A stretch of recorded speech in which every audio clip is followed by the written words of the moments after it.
The scapegoat's job is to die, but consider this, they say it's about living well, but about dying well too.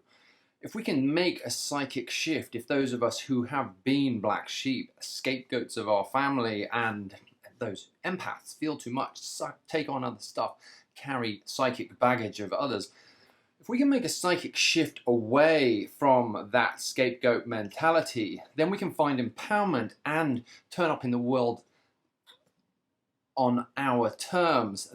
Maybe that means that we're still being scapegoated. Maybe it means that the scapegoat will still die.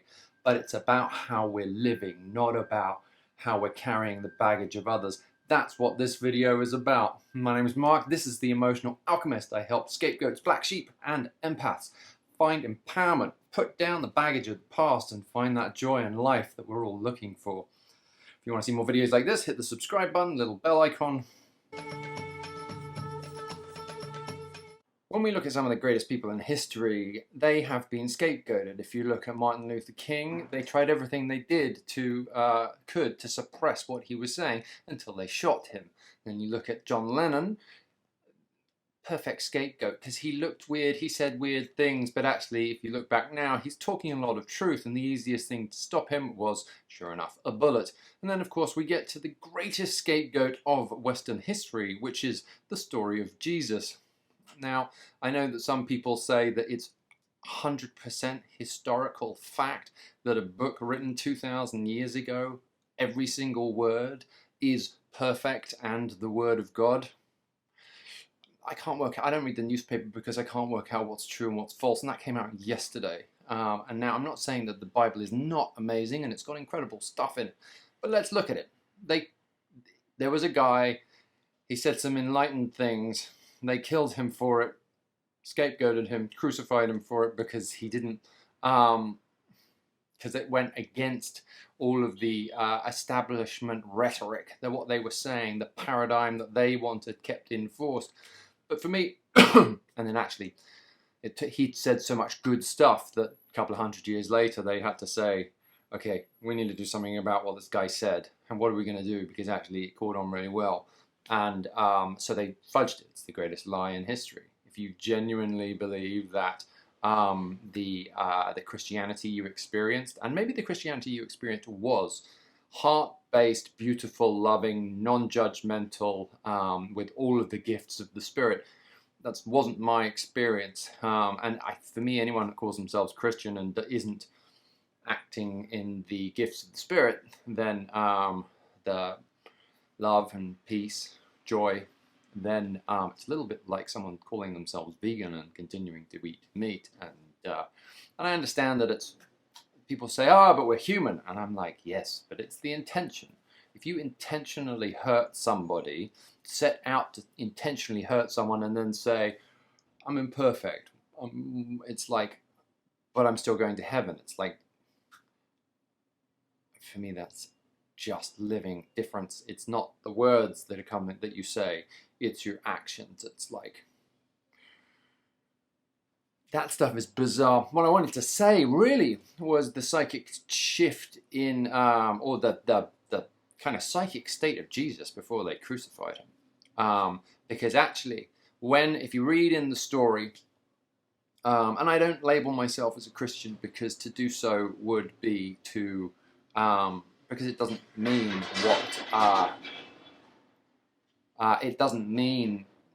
what it was meant to mean. Maybe I'm a Jesusan, kind of like what he said, live by that, help, joy, find love with other people, connection, forgiveness. That's not what I understand Christianity to be. But then as he was about to die, he went willingly to his death. They knew he was going to crucify him, and he went willingly. It's like, that's a big deal, because actually he knew that he would be helping loads of other people, as the story goes. And it's like, wow, that's not scapegoat mentality. That's an escaped goat mentality. If he knew he was in a situation where, I mean, he was pretty much fucked. He could run away, or he could stand by everything that he'd said, even though he knew the lies they were throwing at him were lies. that he wasn't going to receive a fair trial, and in the end he ended up being crucified. It's like, but it doesn't invalidate everything he said, and actually it's like, wow, that takes real courage, because he was standing up for what he believes in the same way Martin Luther King did, and in the same way that all those people who are willing to speak the truth and say, you know what, this,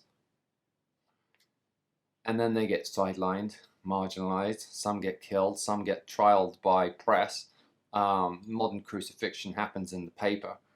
It's insinuation, it's not very few facts. And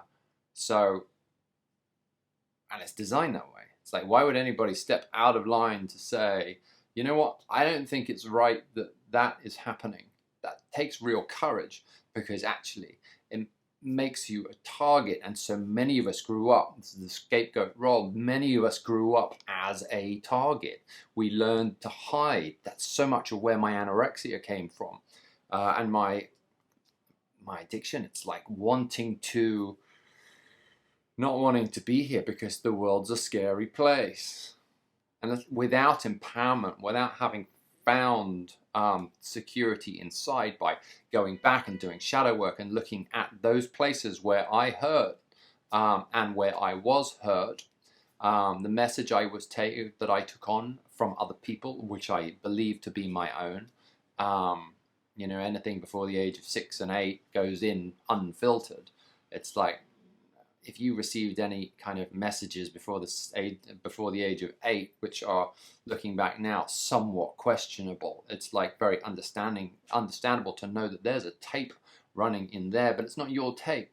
It's like, and that's what we see when people condemn each other. It's like they've been, the voice inside of them which says that, whatever it is,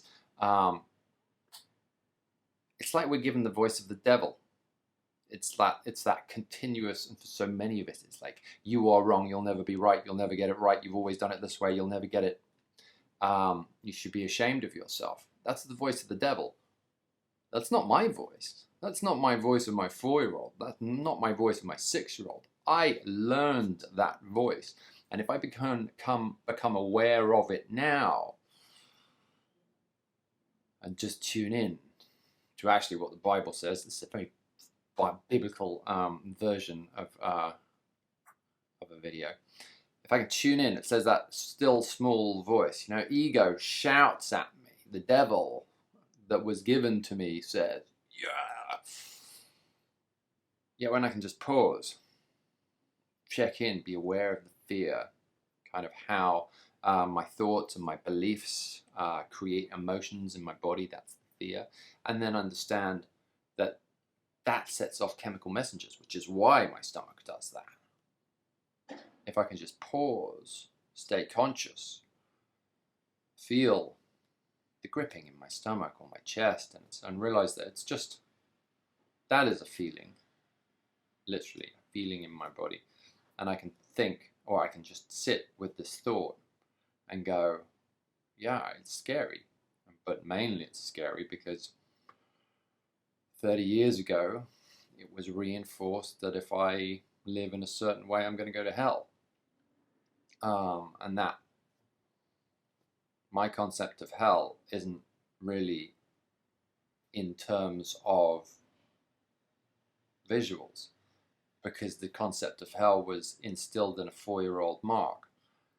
4-year-old Mark didn't really, was thinking more energetically and then in terms of imagining what hell's going to look like. So when that comes up, hell is a feeling, not necessarily a place. And having spent so much time in life in hell, with the devil constantly going round, not good enough, never be good enough, should be ashamed of yourself, be terrified of this, that. When I do the shadow work, when I can see those beliefs that were given to me are horseshit, when I get to choose new beliefs, but still understanding that fear can still sit in me, but I can pause with my body, I can call a friend, and just work out what is the next best thing to do. That, for me, that's the complete opposite of hell. Especially connection with others, those of us who find joy and have fun with each other. That is the heaven. The hell is the baggage that we were given, that we're trying to put down. And really, for me, the heaven is in finding peace within me and those other people who are my tribe, who experience the same thing, because then we create this rock solid connection. And it's like comradeship. It's a very it's a Soviet word, so I'm probably going to get flagged.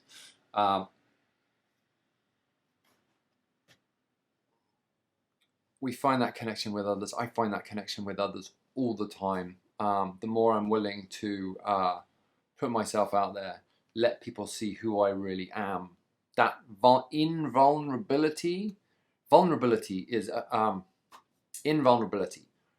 Utter strength is impossible, because if that is the case, when there's the smallest crack, anyone who believes themselves to be invulnerable will have to deny that crack, and it will become bigger, and the dam will come down from the smallest crack. Whereas if I can say, yes, I still, after however many years of shadow work, I still have fear, I still have some shame,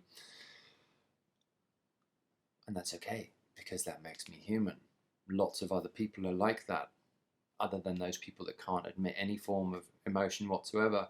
They're psychopaths. That's the kind of criteria for psychopaths, and their actions come from that. It's like they don't care, because actually all of these emotions are guidance, helping me, show me where I want to be in life, what to do, what is my truth, and when I meet others, how to connect with them. For me, that's joy. That is living as an escaped goat. It's and it's a willingness to speak my truth, accept the consequences, and which is the same for everybody. And if I ever get crucified, well, we'll come to deal with that when it comes. I've received so many threats and blackmails in this last few years that it's like, well, that's a different story. I'll leave it here. If you've liked this video and you want others to see it so that we can make our escaped goat tribe bigger, please share it. Hit the like button. YouTube loves that kind of stuff, and it will mean that more people see the video and that we'll find more of us. That's my plan. More connection, more fun, more scapegoats, or more escaped goats. Thanks for watching.